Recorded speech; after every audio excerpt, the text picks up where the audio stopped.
What I see is that Nigerians, they say we don't revolt. We do, but we do it quietly. If the government is going right, Nigerians will be going left. They say when the government knows that things are not working, they will revert back to us. We shouldn't do that. We should sit down, our governments. You can't do this. Then you just said something there, Madam, that is if you have a listening government. Yeah, if we don't have a listening government, it's all because of the kind of constitution we have. The constitution has we are still coming to that. We are still going to look extensively at constitutional provisions. Has given the power to the government. But when I was going through the constitution, I observed that our representatives are not doing anything for us at all. You know, the area I also want to come in, because we talk about the 1972 indigenization policy. Yes. As beautiful as that policy was, our people sabotaged the efforts of government. How do they were being used as fronts for foreigners. They went to CAC, they changed the Memo Act, the memorandum and articles. They say they are the one owing those shares, whereas the shares belong to the foreigners. So we were not supporting our government at that time. That was a failure there. We got it wrong at that point. So the failure actually was that of Nigerians. And that is why we are saying that we must know that we are the government.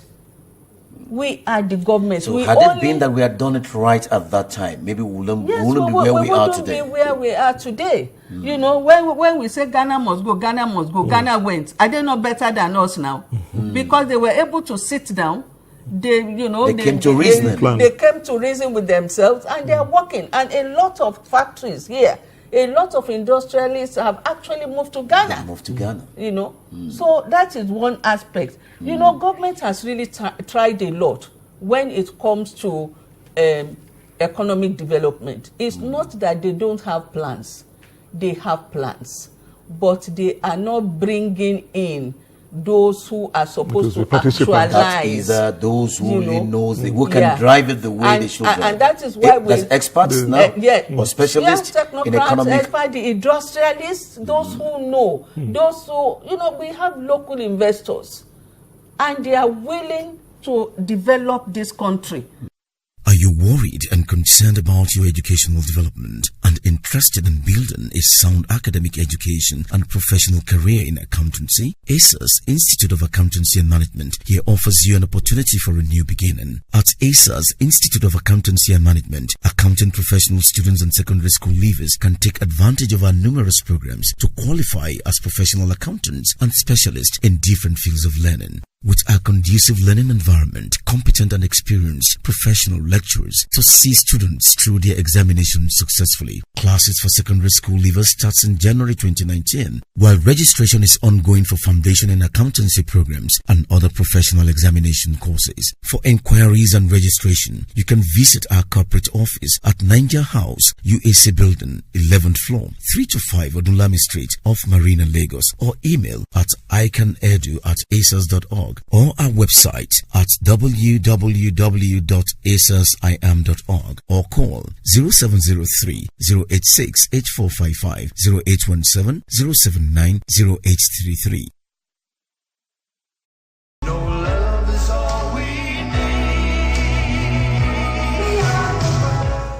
So that is one aspect. You know, government has really tried a lot when it comes to economic development. It's not that they don't have plans.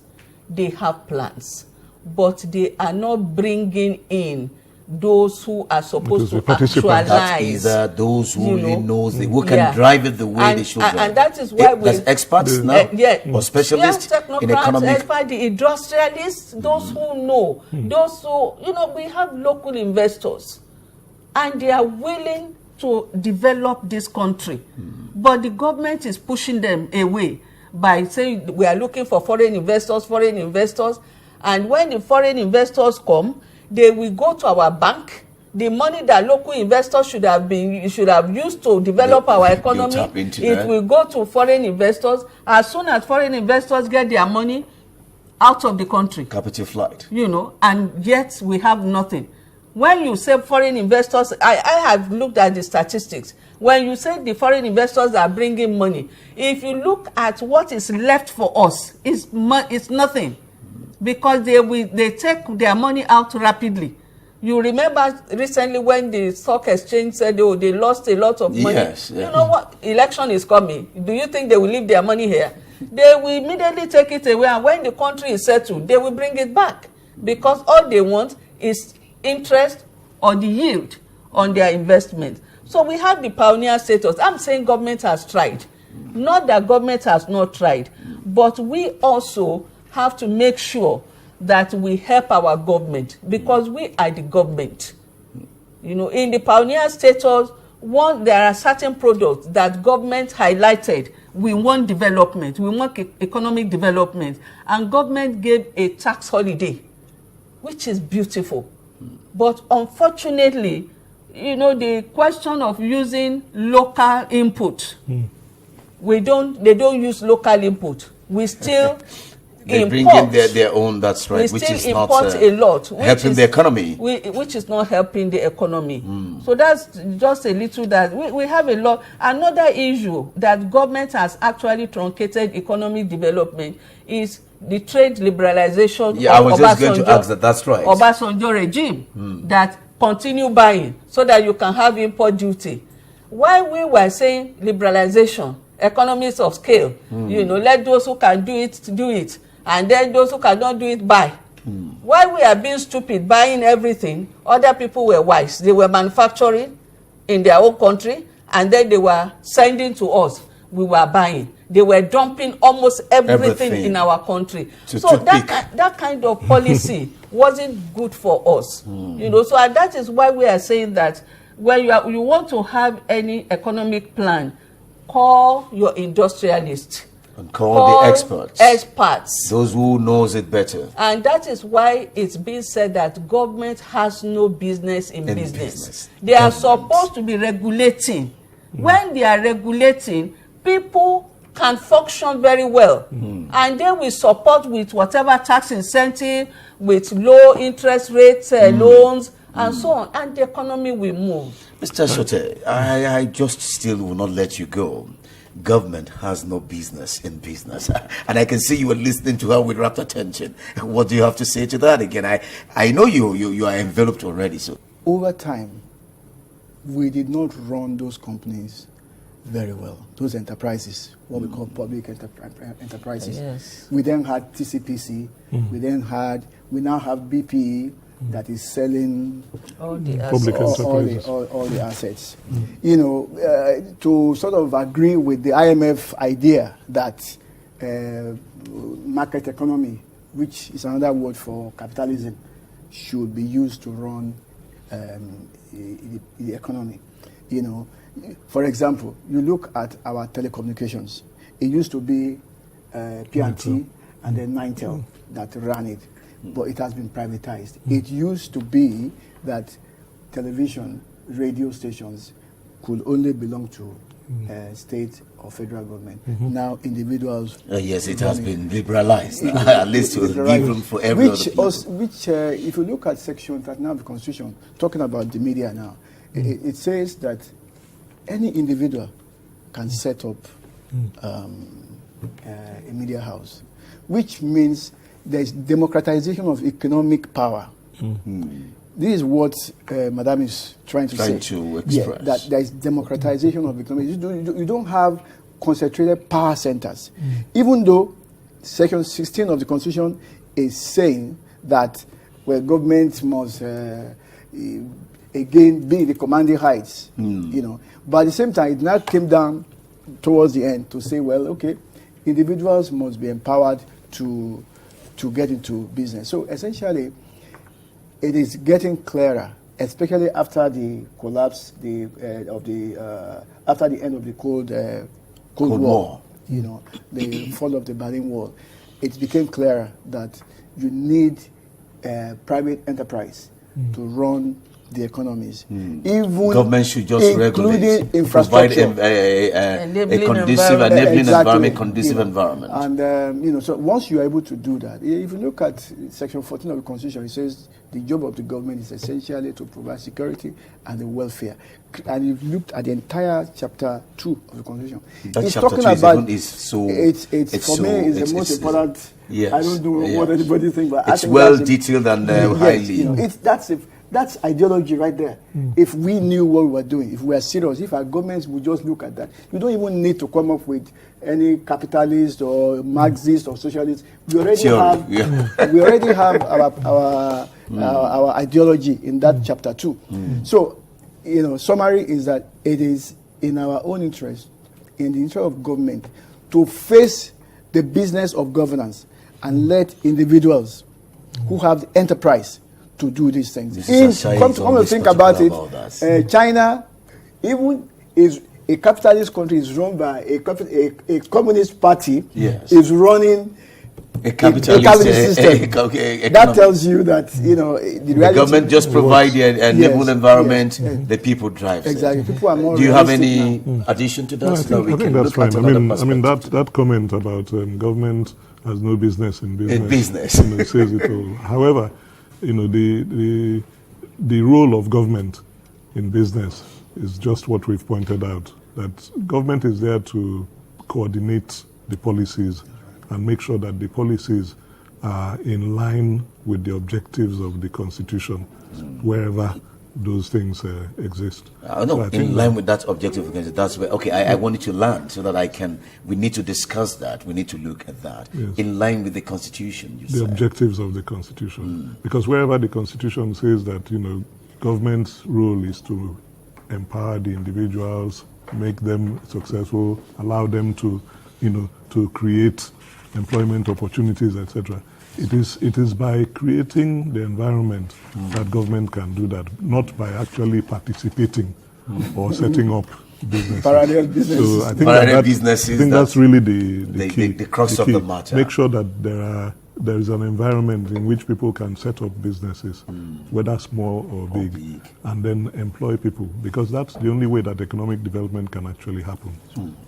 Well, I want to appreciate our contributions here, but let's just look at another angle to this, because we know, like you also know, that constitutionally we have so many provisions of the Constitution that is also talking about this area of economic employment generation or economic perspective of the situation of this growth and development, or sustainable development, or whichever way we want to use the word. And Madam Asha is also here. I want you to take us through your understanding. If we are to look at constitutional provisions, we know we have so many cited here: Section 16, Section 17, subsection 1D, Section 17, subsection 3, Section 18, Section 19, subsection A and E, 2023 and 24, and so many other places. But let's look at all of these. If we are to look at Section 16, so to speak, where we are asking that we have the provisions where we need to improve our economic setting and whatever, but yet we're not taking good advantage of the provisions of the Constitution there. Where are we getting it wrong? Yeah, maybe before we go into that, yes, I will quickly want to mention a few things that, of course, will affect the issue, the content of the Constitution as well, and also the economic development. Which is? The value of our currency. The value of our currency. It's important. It's something that will help economic development. And the central bank has to be very serious about the issue of value of Naira. When President Jonathan was going, it was about 160. 197. No, I knew it was 160 something, not up to 200 then. And now we have 360. And this present government wants us to be jubilating that they brought something down from 500 to 360, because at the time they came in, because of the way people saw their actions, then there was an increase in the value of Naira and decrease in the value of increase in the value of dollars and decrease in the value of naira. You know. And the other thing that I want to also talk about economic development is fight against debt liquidation. Debt liquidation. That is what kills the economy. Our government has that bad habit. Maybe I will say worse habit of not paying, local debts. And that is what is killing a lot of organizations today. Look at what is happening with NEPA, PHCN, that they say government is owing them a lot of money.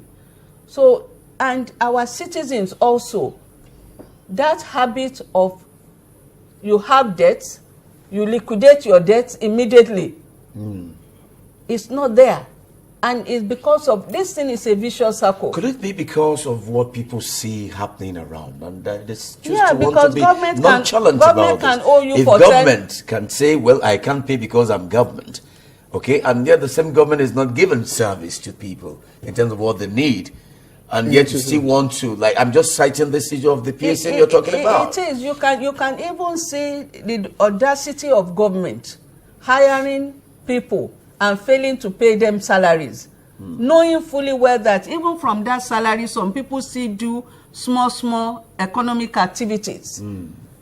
And the government also do not pay contractors, and as such, it results on unemployment. So we need the central bank needs to take care of debt liquidation. That we must have a principle that you owe a debt within certain time, you must pay. As for me, I don't mind if we are going to introduce a debt tax, that if the tax office should find any debt within certain time that you should have liquidated and you don't liquidate it, then they should tax it. Because you have been a very sincere, honest Nigerian here. And if we're looking at your percentage of the many, then there's a problem. Yeah, I don't know if I'm making some sense here. Because you are disturbing economic development. So, but the government, that's the purview of the government to do something about that. There are lots of organizations today that had to close down because of debts. So central bank has to do something about that. But we know how this deposit insurance, all of these AMCON or some of these... that is a different thing. That addresses some of these risk... problems. I don't know, but there are some more agencies like that takes care of this. I don't know how well. Let me ask this a little bit here. When Sanusi was governor of Central Bank, you recall that quite a few banks were the finances of quite a few banks were interrogated, and it led to a lot of problems for many of them. Found out that this is not to absolve those who stole money from the banks.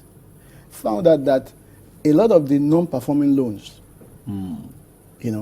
those who could not service their loan, a lot of them were owed by government. Those who could not service their loan? A lot of the people were owed by government. Were owed by government. So they couldn't service their loans. Early last year, or late 2017, I think the Central Bank governor was saying something that I thought was not too responsible, that banks that have a certain level of NPL must not pay dividends. And I say, fine, but you are punishing the ordinary shareholders. The managers who run those banks, there's no sanction for them. Are you not going to sanction them? Were the shareholders brought in to give the loans to the people who got the loans? No. So you now want to punish shareholders, especially the ordinary the managers, the people who run, yes, and you leave them alone. I thought that was wrong. And in addition to they say they're supposed to even publish names of the judges. They did that. They have published a few. I think when the new Minister for Finance came in. No, they've been publishing for some time now. But there was a hiatus for some time. You want to react to that, sir? Well, I think it's a very it's a very complicated situation when you talk about, how the AMCON and so on and so forth has operated. The key is that, when Sanusi came in as governor, there was a lot of correction in terms of governance. There's no doubt about it, whether you like him or not. He did pursue an objective to try to correct governance issues.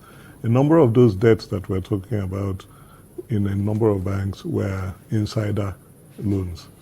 Okay, those insider loans caused the major problems that actually happened in those banks. And to a large extent, I think that was arrested. However, it doesn't mean that there will never be problems in banks. You will continue to have problems so long as the management of banks are not able to deal with those issues once and for all.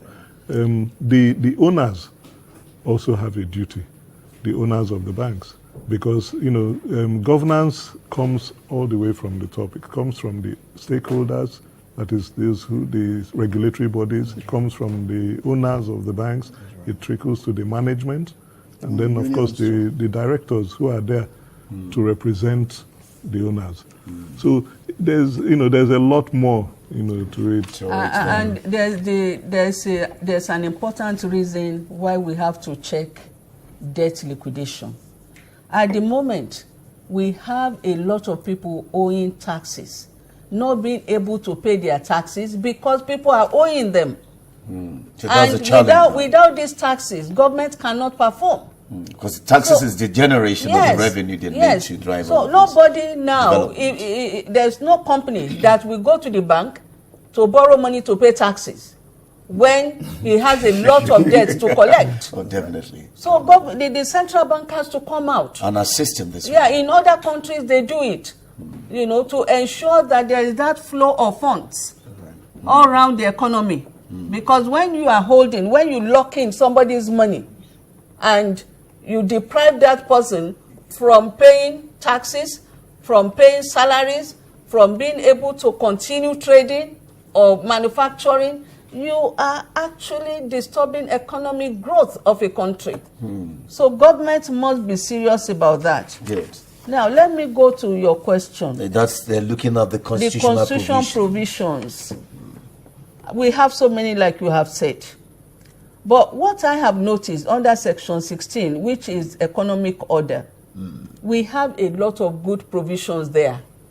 Government does not, the Constitution does not want any monopoly.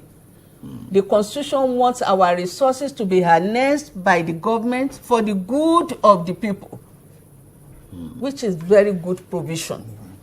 And government wants a situation that at least there is enabling, the Constitution wants a situation that there's enabling environment provided by the government, looking at egalitarian society. But is that what we have now? No, we don't have that, which is very unfortunate. And that is why I'm saying that our representatives are not there for us. I can see you are so passionate about these representatives. Yeah, because it is their job to do this, to ensure that the Constitution is followed by the executive. Even the issue, if you look at, there's a section that deals with what legislators should do.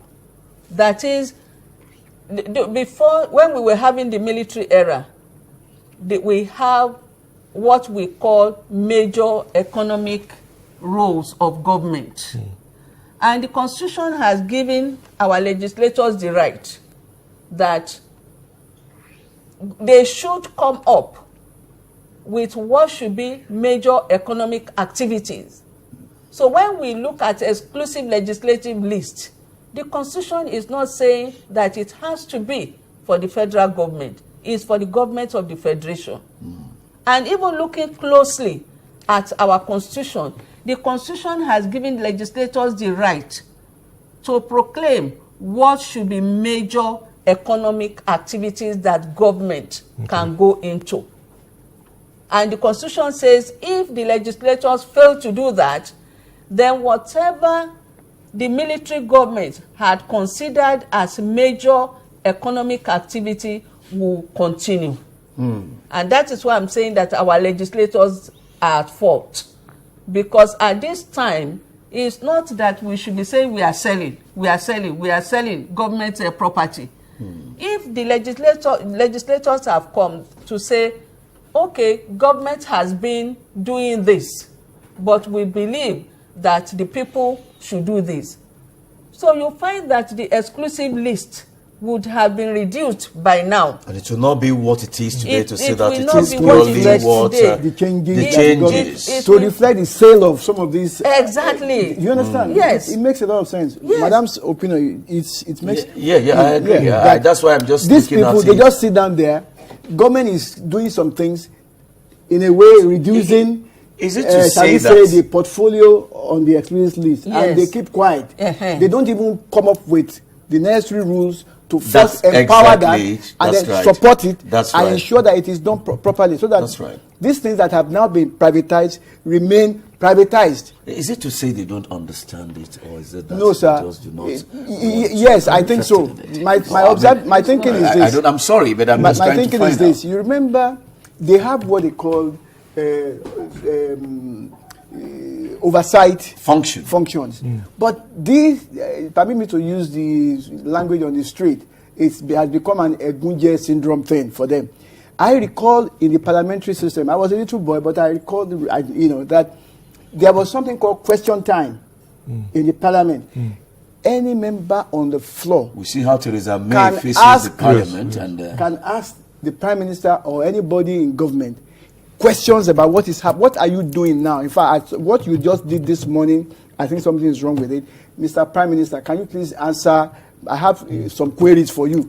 And he must or she must answer. Yes. There's no forum for democracy, that. The democracy. There's no forum. All they have, type of government. All they now have is what do you call it? What I call it oversight function. And all they do is go there and go and collect a budget, and that is the end. There is none of them that thinks that they have to. For example, if it is true that senators earn 13.5 million naira per month, if it is true, they are not justifying that remuneration that they are receiving. Apart from other things that we don't even know. Not doing the oversight function the way it should be done is detrimental to the growth and development. Pay attention to what she's saying. That these people who are just sitting down there, maybe they don't even know what they are supposed to do. They don't read, or they don't have the guts, or they allow their party constitution to override our own constitution. And even, we talked about political association the other time. That's right. Even the constitution says that the ideology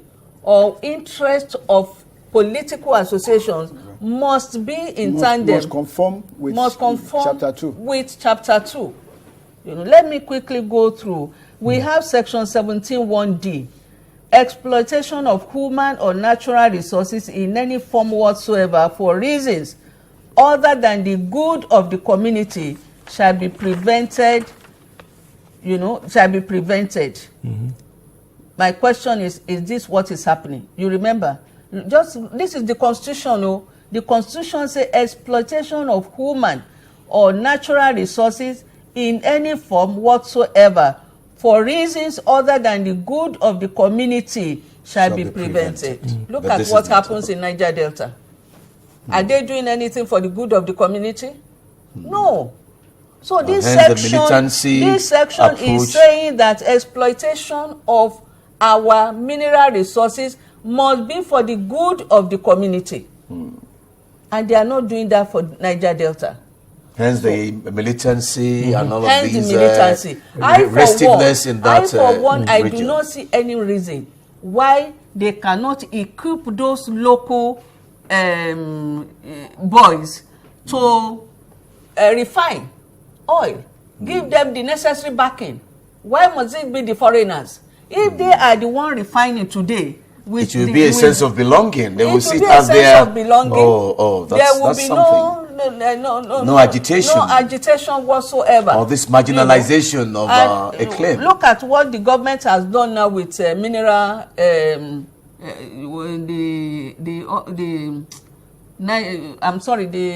Minister for Solid Mineral. What they have done now is what they should have done with Niger Delta, whereby they are equipping the local miners. I know one local miner now that was given a gold refinery that is recently commissioned at somewhere in Ogun State. That is what they should have done. They should have equipped those young men who want to refine oil. They should have given them resources. They should have given them the support. Training. And that will have contained all of these excessive restiveness. And you can get tax from them and when they are thriving. Tax from them. Look at what we now, when we have the crude oil, we export it. We bring it back and look at what is happening. We pay subsidy. We waste a lot of resources. So the Constitution is clear. Only that the government is not doing it. That exploitation of human or natural resources must be for the good of the community. That government has not done, and that I'm still blaming our representatives. And for me, I can take them to court. All the money we have given them since all these years, 1999, we can retrieve our money because they have not been functioning. The Constitution is clear here, but they are not doing it. Under Section 17(3), opportunity for securing adequate means of livelihood, as well as adequate opportunity to secure suitable employment, is there.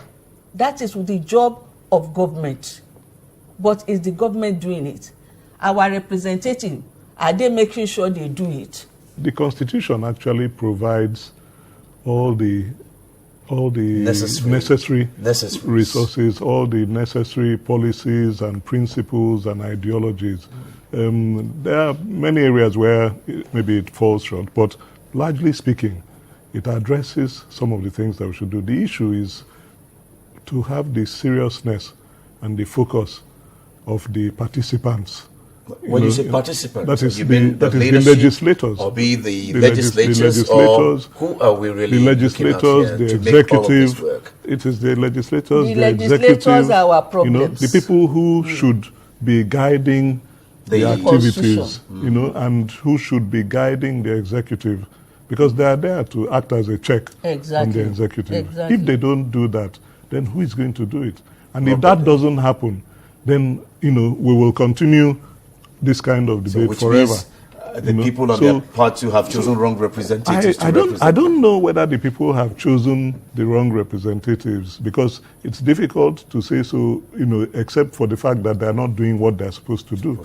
So the question now is, who are the right people who should do that, if we conclude that the people who are there are not doing the right thing? And that is why I think suggested, the people, to be honest, also are also partly to blame. To be blamed. Yes. Because they are not agitating or asking or demanding to know. Because we also don't perhaps choose, based on principles. A lot of, I think he used some words when, Lekon Shote used some words when he was talking, and those things are corruption. If you want to go back to that, people choose. It falls back to that. People choose the wrong people, for the wrong reasons, and therefore, when they go to the place where they're supposed to make the decisions and to decide what should be done rightly or wrongly, they don't do it, based on the interests of the people. They do it based on their own interests. Otherwise, we shouldn't really be having people going there and not doing the right thing. And the Constitution is even clear about what... The key question for me is how to get out of that mode of thinking, how to get out of that situation where we choose the wrong people, they do the wrong things, we criticize, and we are not able to change them. So I think that part of what we're doing here is to try to get to that order, where people start to do the right thing, where the Constitution becomes absolute law, and perhaps a way of holding people responsible for following what we have, the accountability for the Constitution that they are there to guide. So I think there's a lot to be said, to what is really we're trying to do. So in a nutshell, the Constitution has all the provisions there as far as I'm concerned. All right, we'll take another quick break in a minute, and we'll be right back after this time out. We've been looking at a lot of issues, but we'll be wrapping it up shortly now. We will look at the aspect of employment generation and the perspective of entrepreneurship. In it all, access to natural resources to promote sustainable governance and economic growth for the great country called the Nigerian state. We'll be right back. It's still the Constitution. We'll be back in a minute. No love is all we need. For a country like Nigeria, blessed with abundant natural resources and enormous potentials in human resource capacity and development, one by all expectation would expect that a country as blessed as Nigeria would impactfully impact meaningful mark in the lives of Nigerians through workable and functional policies, programs, and actions by the government to ensure sustainable economic growth, promotion of socio-economic development, the implementation of quality standards of living, and the creation of employment opportunities through effectively and efficiently harnessing the natural resources and the enormous potentials in human resource capacity and development of the Nigerian people. The question then is this what Nigerians are experiencing today? Has the abundant and endowed natural resources and the blessed human capacity development in Nigeria been translated to meaningful outcomes to the betterment of Nigerians? Should Nigerians suffer in the midst of plenty? What can then be done, and how can what to be done to make meaningful mark when we talk about the economic development of Nigeria? Mr. Fela Dorotoye, a business consultant, a leadership expert, a motivational speaker, has this to say. The wealth of Nigeria is locked in the land all across Nigeria. And that when we develop our people, and they are able to develop the resources that we have all across Nigeria, Nigeria will be a country that is probably going to be easily 10 times the size that we have today. Okay? Because there are resources all over. Nigeria is a blessed country. And we only need to release the resources that we have and make them become functional. So how do we get people to become human capital? So we have to have, yes, of course. I mean, government policies are stifling businesses today. Government policies are stifling investors. They are making investors not come in. You need to have government policies that encourages people to pursue dreams, to solve problems, to start businesses, to grow their businesses. You need to have the kind of policies that develops human capital so that people are able to grow and get good jobs and contribute to the economy of Nigeria. But this is the most important thing. We need to also find the kind of policy that encourages every community to be able to identify what they have there and bring it to the fore. We need to have infrastructure that gets there. So we need a government that cares about a thriving people, that is committed to creating jobs and opportunities for everyone. Is there any other way out?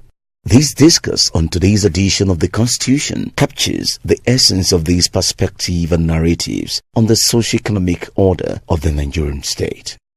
No love is all we need. Welcome back, and thank you for staying with us. It's still the Constitution, and like we've said, we've been looking at issues that has to do with what is of general interest of the good people of this country.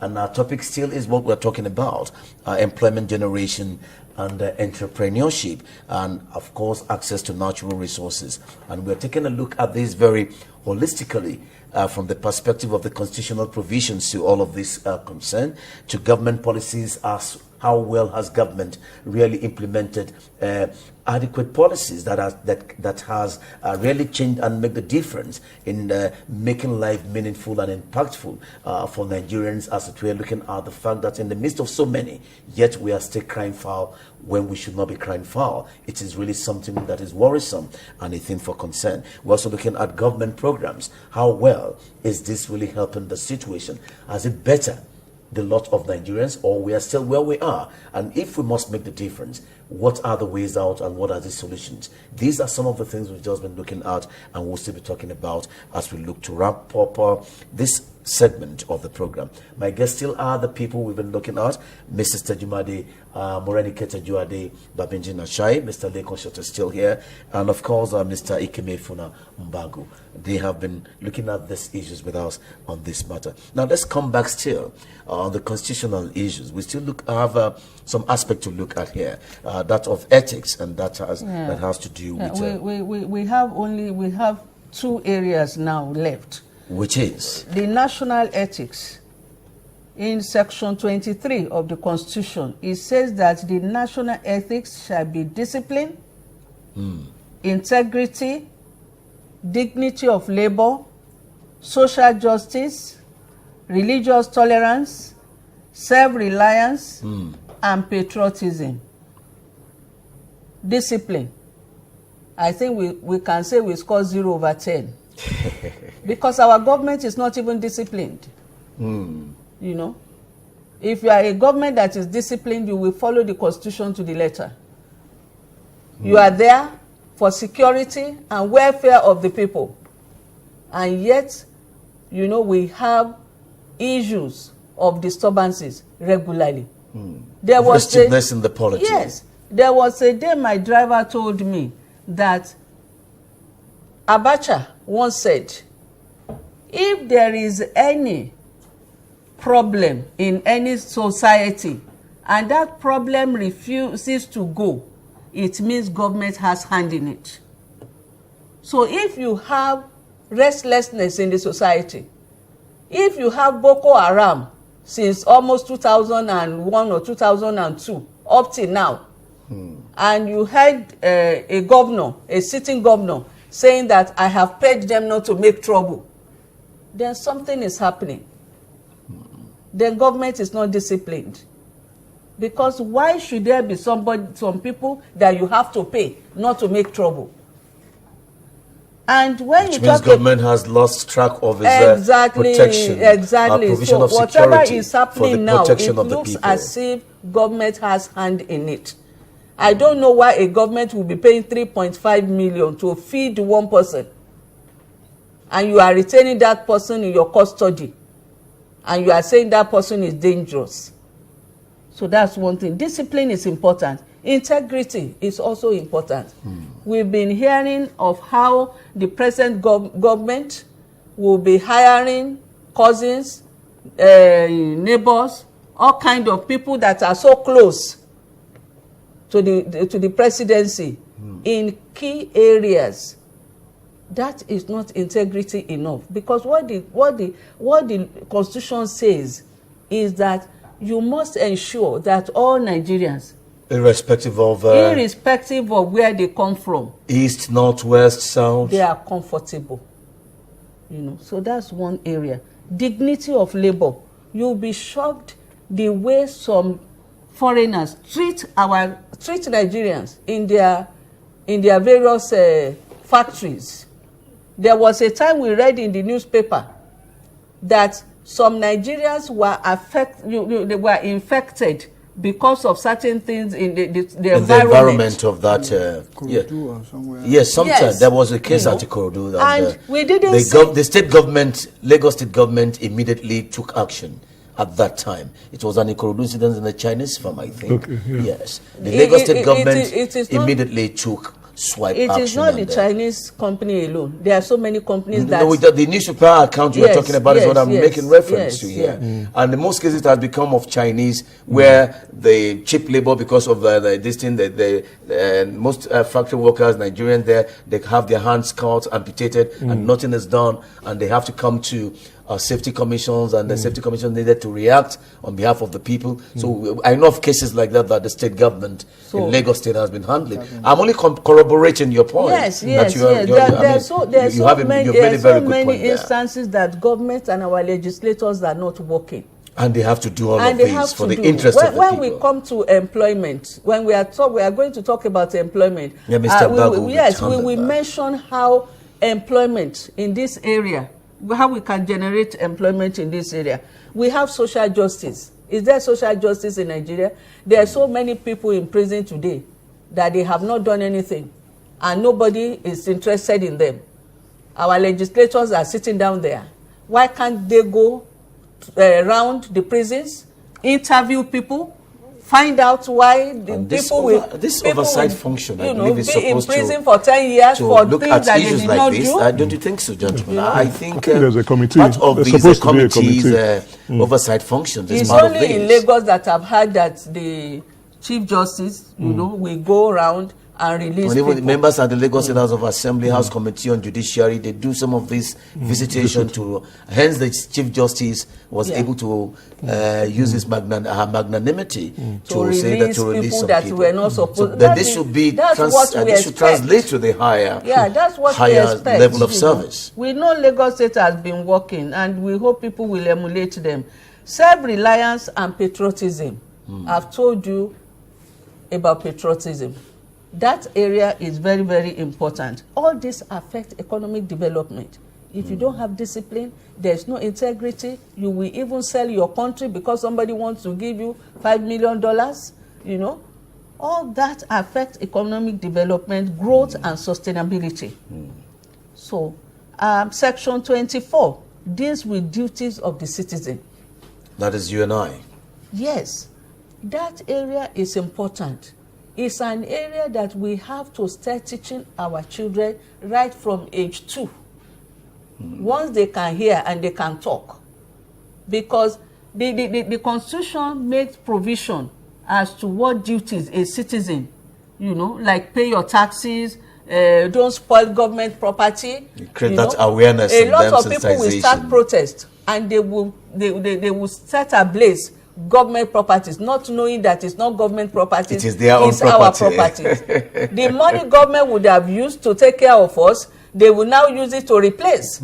So these are things that right from school, we need to create the awareness. They should be aware. Advocacy. So that by the time they grow up to start working, to join the society, it would have been part of a system. It would have been part of the system. Us. Not what we are just doing now at and that is why we can see the gap in our legislators, because many of them have not been brought up with what's my duties as a citizen. Why should since we scrapped civics and history, history and moral instruction and something civic. There we have nature and hygiene and nature, so on. all of those things, we don't have them again. But I'm sure we are trying Why to bring will them anybody back. be earning, did you say 34 million? 13.5 million. 13.5 That's million. what they have told us. 13.5 million. A legislator earning 13.5 million. And you cannot put your feet down and say that the minimum wage should be 50,000. What can 30,000 do for anybody? A man who is married, who will send children to school, who will parent, who will communicate with other people. What is 30,000? He will spend it for transport. It's really pathetic. It's I'm sure pathetic. we'll get there. We'll get to where we are. All right, now let's take a look at employment generation and, of course, entrepreneurship. We are very particular about this because this is where we have a serious challenge here today.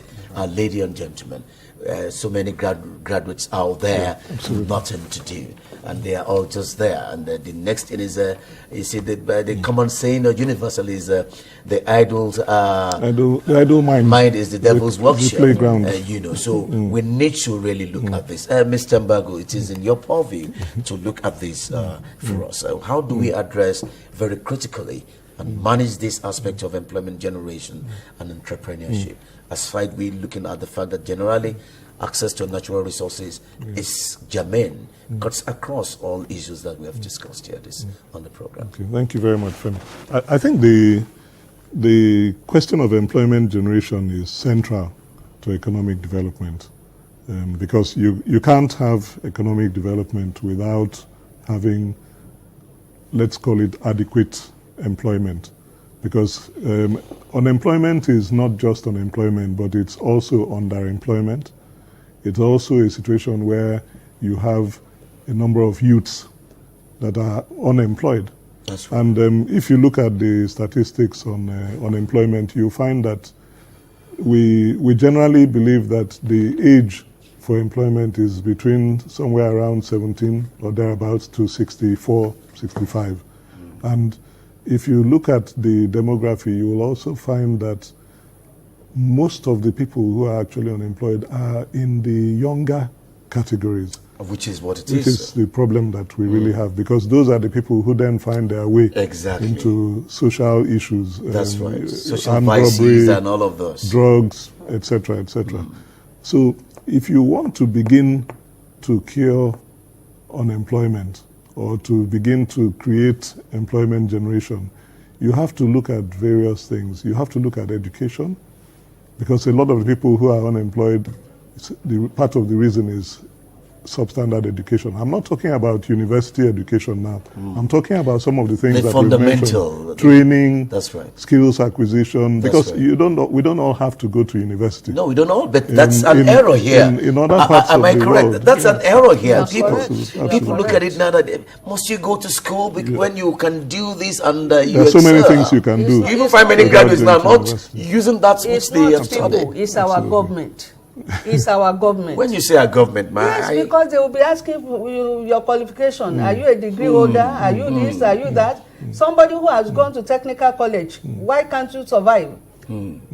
I think if you just to take us back to that section 24, says duties of the citizen in the Constitution. The question, how compliant are we as citizens? I think that we all are to blame. For this. We should hold ourselves responsible for accountable. We have also undervalued skills. The carpenter, the plumber, the electrician. Many of these people didn't go to university. And in other parts of the world, they are actually better paid than those who went to university. That's just it. So our values, they are better paid. Our values are upside down. Those people who do what you call menial work, builders, artisans, the kind of work they're doing is actually a lot more valuable. The brain work that we do in the offices and so on is just a part of it. The people who actually build and create are those people. They're the people who make things work. Your house cannot work well without good plumbing or electricity. Okay? So when we talk about employment generation, we need to go back and take a good look at our value system. It's a long journey. It's a very long journey, but it's one that we need to go back to. We talked just now about moral instruction and so on and so forth. In the schools, they used to teach people how to cook. For example, home economics. I don't know whether any of those things are done anymore. So social studies is no more there again. So there's so much that we need to go back to if we really want to make a success of economic development, because all these things feed into economic development. There's the issue of skills acquisition. There's when do you even start teaching people about do it yourself? In other parts of the world, you have the opportunity. Yes, you can the UK, you can choose do it yourself, to do carpentry, or employ. You can choose to do electrical work, you can choose to do building work. There are so many things. At the age of 16, for example, in the United Kingdom, you don't have to go on to university. You can actually leave your parents' home and go into apprenticeship. We used to have all those things here. We used to. Yesteryears. That was yesteryears. To have technical colleges. There are some people that are doing things like that. And that is where you can then link it to entrepreneurship. Because entrepreneurship is simply about learning how to run a business, how to create a business. I look at what the Tony Elumelu Foundation is doing. Whether you like him or you don't like him, what he's doing is the right thing. Trying to empower as many young people as possible. Because that is actually the only way we will get out of our economic problems. If every young person can actually create a business where he employs or she employs 2, 3, 4 people, unemployment will actually begin to diminish. Today we have 9.7 according to the National Bureau of Statistics. But I suspect that it's a lot more of that. For them to have come up with this, for them to say 9.7, government will never come up with exact figures. You can be sure that we have perhaps twice that what number. We have there. And but if you have twice that number, 9.7 yes. is they are talking about the people who are employable. Yes, exactly. That's why I said, the age for employable is that, this, and then you're talking about those who are educated enough, in quotes, to be employable. So there's when we talk about employment generation, it's a huge myriad of things that need to be done, from education to skills acquisition to training to even things such as our National Youth Service. That's right. The youth were even saying that instead of the NYSC scheme, you should it have can be the National Youth Employment Scheme. Entrepreneurship scheme, rather. Absolutely. Excuse me. Absolutely. I think that's just it. Absolutely. Whereas instead of this 1 year servicing, use that 1 year to acquire one skill or the other, and you'll be better for it, and the economy will be better for it. For us, in fact, I think for us that we should actually focus on that NYES, as we call it, as a major thing that we can contribute